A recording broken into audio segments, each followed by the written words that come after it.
Hello everybody, welcome back to my channel, Life with Patty.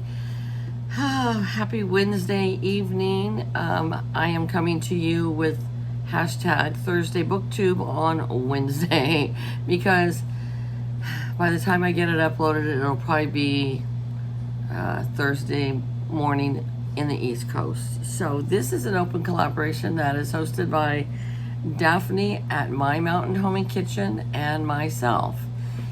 Anybody is welcome to join into this. All we ask is that you put the hashtag in Thursday BookTube.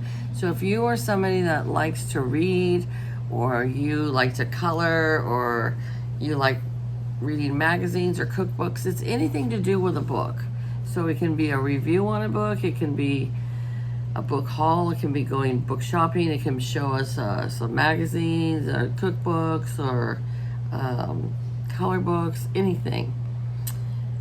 Daphne and I have both rearranged our bookshelves as a video, and so Daphne has a playlist going, and I believe she told me last week there is over 400 videos on that playlist now of people that are participating. So we don't want to make a lot of rules, we just want to encourage reading in books. So Thursday BookTube, if you like reading, talk about a book with us. We'd love to have you join. You don't have to ask us, just hashtag it Thursday BookTube. If one of the two of us don't come over and comment on your video, let us know that you uploaded a video, because sometimes, we miss them. Both Daphne and I have not uploaded for 2 weeks because we've just been super busy. I've been busy with my husband in the hospital. Daphne's had her own things going on. So this week I was like, I'm gonna upload, and let me tell you right now, I am a hurting unit tonight. So I don't know what I did, but last night, my lower back, like where your kidneys are, were hurting real bad. And I had a little bit of pain in my groin area, but I thought maybe it was a UTI, but I don't have the frequency that you get with a UTI, and it doesn't burn at all. It was just some pain in the groin area, so I think that was coming from the back, from just the pain. Well, today it's shifted up to, I had a hernia repaired a few years ago. First I had my gallbladder out, and then I got an incisional hernia, and right now that's where it's sore. And my doctor did warn me that it can tear again, and so I've gone through this a couple times where it's been sore and then it just kind of goes away. So I'm hoping it's going to do the same thing, because this isn't the first time it's done it. And coughing too hard, straining on something too hard, anything could make it tear. The only thing I can think of that I did that would strain it was coughing, but I don't know. So I'm going to relax tonight. Last night I was relaxing in bed, and I felt great. I was like, oh, thank you, Lord Jesus. I feel much better. I'm not in any pain. And then I woke up and I was in pain. So I don't know. But we're going to hopefully ride this out for a couple days and see what happens. If it doesn't get better by Tuesday, I have a doctor's appointment anyways. And then she'll have to refer me to go get a MRI like I did before when I had the hernia. So hopefully it'll go away, because this isn't the first time this has happened to me. So, you never know. So anyways, off track there. Okay. I'm going to talk about 2 books tonight. Do a book review on one, and then one I'm partially through. So, I don't know if any of you guys have seen this series of books by Laurie Gilmore. This one is The Cinnamon Bun Bookstore. Doesn't it look like a nice, innocent Hallmark book? Well, Alex from Alex Life and Thoughts, she told me it gets a little spicy, Patty. And then if I read the back to you, it says, when a secret message turns up hidden in a book in the Cinnamon Bun Bookstore, Hazel can't understand it. As more secret codes appear between the pages, she decides to follow the trail of clues. She just needs someone to help her out.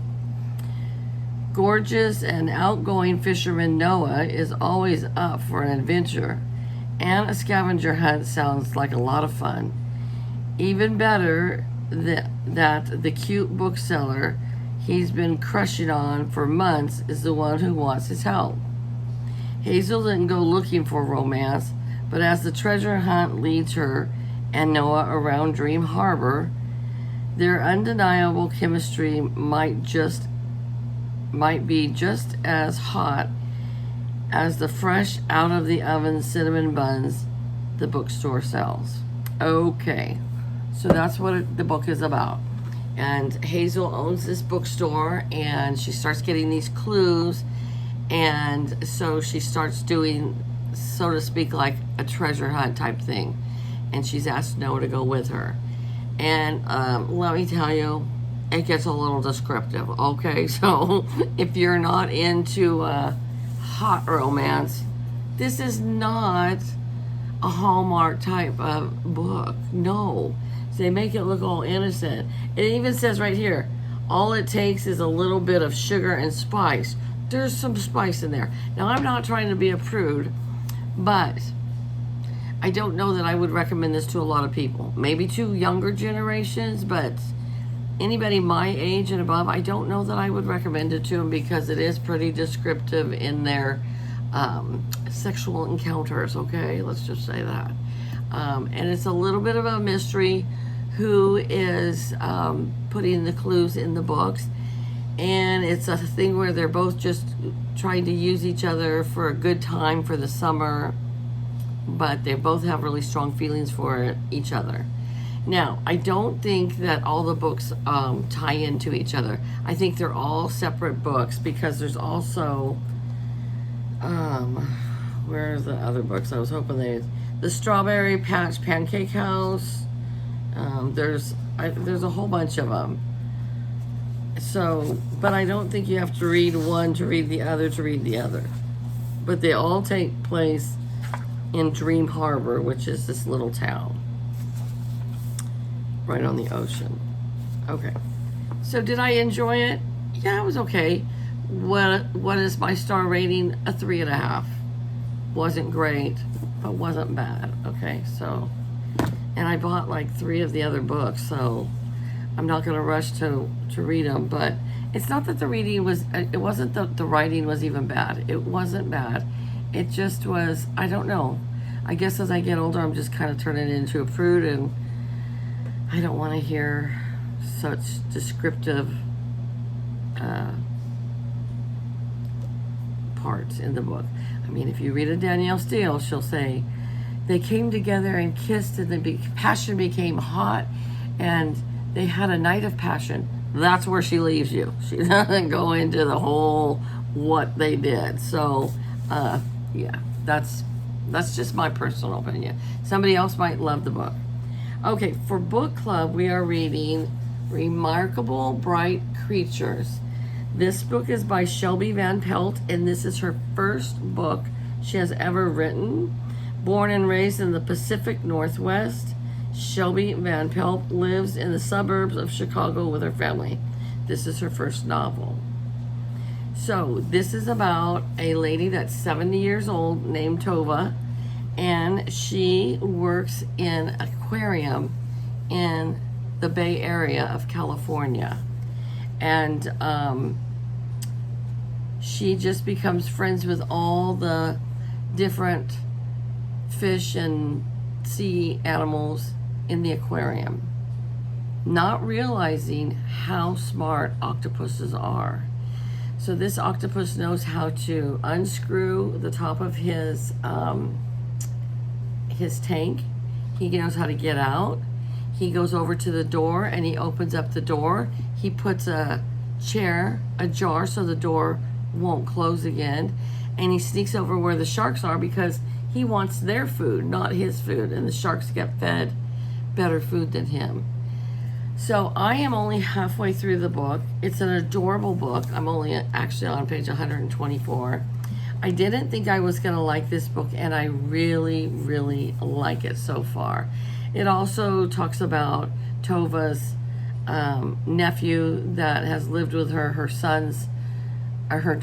sister's son, that her sister just like abandoned and left with Tova, and she raised him. and her own son died in a swimming accident in the ocean, and her husband has passed away. So it's just her and her nephew. And the nephew's kind of a flake, and he doesn't have a job. He doesn't keep a job. But Tova loves him as, all the family she has. Unless her sister reappears in the last part of the book, I don't know. But so far, I'm going to give this book a 5. I'm really, really enjoying it. I talked with another customer today at the store, and she's in a different book club, and she said they read this book for their book club. So this Shelby Van Pelt, let me tell you, she wrote a good book for her first book, New York Times bestsellers. How awesome is that, to be your first book you ever wrote and you make it to the New York Times bestseller? Yeah. So our book club meets tomorrow, and I won't have the book done, but I definitely will finish it because it's a great book. I would recommend this to anybody.